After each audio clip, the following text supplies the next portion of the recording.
Tournament সেরা হয়েও Brahim দিয়াজের এই মনমরা চেহারা দেখে আরেকজনের কথা খুব মনে পড়ে গেল। যার হওয়ার কথা ছিল ইতিহাসের সেরা নায়ক, সেই তিনিও ব্রাহিমের মতো হয়েছিলেন ইতিহাস খ্যাত খলনায়ক। দুটো ছবিই যেন এক কথা বলে।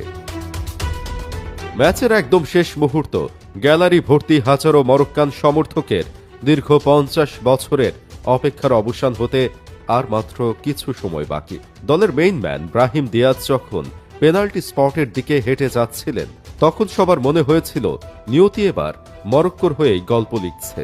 যে ব্রাহিম দিয়াজ পুরো টুর্নামেন্টে দলকে একাই কাঁধে করে নিয়ে এসেছেন সর্বোচ্চ গোলদাতার মুকুট, যার মাথায় ওঠার অপেক্ষায় ছিল, সেই ব্রাহিমই শেষ মুহূর্তে পেনাল্টি মিস করে হিরো থেকে এক মুহূর্তেই ভিলেনে পরিণত হলেন।